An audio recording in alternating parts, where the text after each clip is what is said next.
नुकतीच रायगड जिल्हा परिषद शाळा शिरगावमध्ये रंगलेली उत्साही रंगरंगोली सिंगापूर इंटरनॅशनल स्कूलच्या विद्यार्थ्यांच्या सहभागानं शाळेतील तीन दिवसीय सर्जनशील उपक्रमांचं आयोजन करण्यात आलं, ज्यामुळे शाळेचं वातावरण आधुनिक, आनंददायी आणि प्रेरणादायी झाले। विद्यार्थ्यांनी शाळेच्या कंपाऊंडमध्ये रंगवणूक केली आहे, झोपाळे बसवले, गार्डनची तयारी केली आहे आणि पेवर ब्लॉक्सही तयार केले। या उपक्रमांमध्ये सिंगापूर इंटरनॅशनल स्कूलच्या विद्यार्थ्यांनी सुरुवात केली होती आणि स्थानिक विद्यार्थ्यांसह एकत्रितपणे काम सुरू केले, ज्यामुळे हे काम पूर्णपणे प्रभावी झालेलं आहे। गट शिक्षणाधिकारी सुनील गवळी यांनी विद्यार्थ्यांचं कौतुक करत सांगितलंय की असे उपक्रम फक्त शाळेच्या सौंदर्यवर्धनापुरते मर्यादित राहतात, पण विद्यार्थ्यांना संघटन क्षमता, सर्जनशीलता आणि समाजातील जबाबदारी सुद्धा शिकवतात।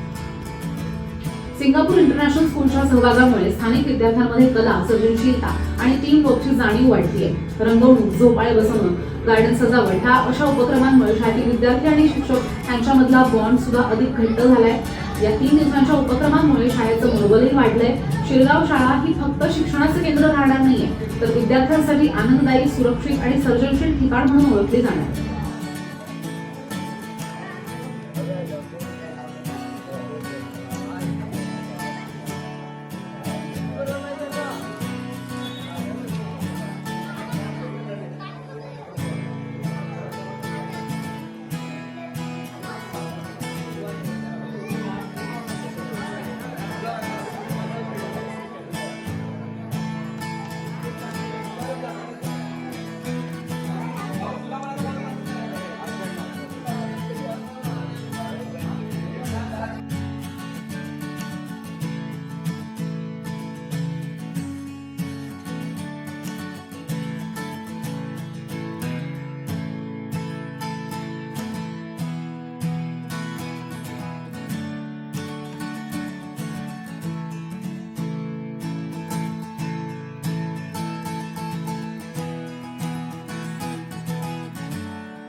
शाळेबद्दल बोलण्याआधी मी ग्रामस्थांबद्दल जरूर मला बोलावंसं वाटेल। ज्या वेळेला मला प्रशासक म्हणून इथला कार्यभार होता, त्यावेळेला हे सर्व भगिनींनी इतकं सुंदर, गावकऱ्यांनी इतकं सुंदर स्वच्छता केली आणि त्याला मी 2000 रुपयाचं बक्षीस दिलं होतं। आज मला या भूमीवर येताना आठवलं की ग्रामपंचायतकडनं 2000 रुपये दिले आणि अत्यंत सुंदर, म्हणजे शाळा कशी, ग्राम कसं असावं, ग्राम दैवत कसं स्वच्छ करावं, गावकऱ्यांची एकजूट कशी असावी, अशी एक म्हण आपल्या ग्रामीण भागामध्ये, गाव करेल तो राव करेल तो गाव करेल तो राव काय करेल। गावकऱ्यांनी अत्यंत सुंदर काम केलेलं आहे आणि जे प्रशासन करू शकत नाही इतकं, कुठल्याही निधीची काही वाट नाही, ग्रामस्थांनी अत्यंत सुंदर काम केलंय। आज मला इथे सिंगापूर जी काही इंटरनॅशनल स्कूलची टीम आपल्याकडे आली आणि त्यांनी जे योगदान दिलं देत असताना सर निश्चितच आपल्याकडे एक लॉ ऑफ ग्रॅटिट्यूड असतो, जे ऋण व्यक्त करत असतो आणि ज्यांनी स्वागत गीत गायलं, अशी मुलं आमची कधीतरी मोठी होतील, काही आय एस ऑफिसर होतील, काही मोठमोठाले होतील, अशी स्वप्न आम्ही उराशी बाळगली आणि हे स्वप्न उराशी बाळगत असताना आमच्या शाळेच्या शिक्षिका श्रीमती प्रियांका पाटील मॅडम या नवीन शिक्षण सेविका आहेत आणि या शाळेचे मुख्याध्यापक जे शिक्षक संघटनेचं नेतृत्व करत असले तरी सुद्धा त्यांनी एकजूट करण्याचं काम अत्यंत शाळेमध्ये छान प्रकारे केलेलं आहे। आणि प्रगतीचं राजीव नाईक यांचं एक निश्चित गुणगान गावं असं वाटतं की ज्या ज्या शाळेत जातात ती शाळा आदर्श शाळा करत राहतात आणि हा त्यांचा इतिहास आहे। मला एक आवर्जून एक गोष्ट सांगावीशी वाटते। एक मला व्हिडिओ क्लिप मिळाली, येथे कुठेतरी शाळेमध्ये परसबाग डेव्हलप केलेली होती आणि ती परसबाग लोकांनी घेतली, जाणाऱ्या येणाऱ्यांनी घेतली आणि ते परसबागेची जे काही फळं, फुलं, जी भाजीपाला आपल्या कमीत कमी 20-22 असलेल्या शाळेच्या विद्यार्थ्यांनी ती पिकवली।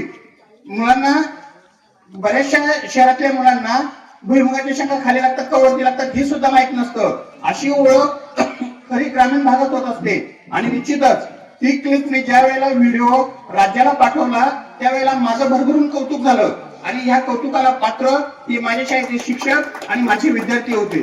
निश्चितच असे प्रोग्राम करत असताना या शिक्षकांच्या मनात आलं की ही शाळा डिजिटल करू, अत्यंत चांगल्या पद्धतीनं आपण शिक्षण देऊ आणि निश्चितच ज्या मुलांमध्ये कलागुण आहेत, उपजत गुण आहेत, त्या गुणांना वाव देऊ, अशी इच्छा असणारे, बाळगणारे प्रियांका पाटील आणि नाईक सरांनी या सिंगापूर इंटरनॅशनल स्कूलशी संपर्क साधला, त्यांच्यापर्यंत पोहोचले परंतु पोहोचण्यासाठी केवळ ते नाउमेद झाले नाही, त्याचबरोबर फर्नांडिस सारखे सर, सर्व टीम मिळाली. खूप खूप धन्यवाद सर. आणि इतकं बरं वाटलं की त्यांनी त्यांचे सिंगापूर इंटरनॅशनल स्कूलची ही जी काही टीम आहे, या मंडळींनी दरवर्षी ते अशा प्रकारचे उपक्रम वेगवेगळ्या जिल्ह्यामध्ये वेगवेगळ्या शाळांमध्ये करत असतात. खरोखर एखादी स्कूल, एखादं युनिट मनुष्य असतं, पैसा उधळतं, वेगवेगळे करत असतं, परंतु तुम्हाला खूप धन्यवाद देतो. तुम्ही तुमचा निधी अत्यंत चांगल्या ठिकाणी वापर केला. आता भविष्यात सुद्धा तुमच्या कंटिन्युअस सपोर्टची आम्हाला आवश्यकता आहे. आणि निश्चितच आता शिक्षकांवर देखील जबाबदारी आहे. आमचे मुलं, चौथीचे मुलं आता स्कॉलरशिप परीक्षेला बसतील, स्कॉलरशिप मध्ये मुलं आली पाहिजेत. नाहीतर एखाद्याने देणगी दिली त्याचा गैरवापर होणार नाही, याकडे दुर्लक्ष केलं नाही पाहिजे. ग्रामस्थ अत्यंत सजग आहेत, ग्रामस्थ अत्यंत चांगले आणि शाळेकडे लक्ष देणारे आहेत. आणि मला निश्चितच वाटतं माझं प्रत्येक विद्यार्थी 100 पैकी 100 विद्यार्थी स्कॉलरशिपला बसले पाहिजे, 100 पैकी 100 विद्यार्थी नवोदयला बसले पाहिजे आणि 100 पैकी 100 विद्यार्थ्यांचा रिझल्ट चांगल्या पद्धतीने लागला पाहिजे. जर असं असेल तर निश्चितच आपण ऋण फेडलं, जे संबंधांनी जे काही डोनेट केलं त्याचा आपण ऋण फेडू शकू अशा माध्यमातून, अशी मी आशा बाळगतो. या सर्व the school and your grounds, and thank you for such a warm welcome on this very important day. We hope our students can work very hard, right boys? So we hope they can work hard to improve the school and help, and the teachers are doing a fabulous job here. So thank you for having us.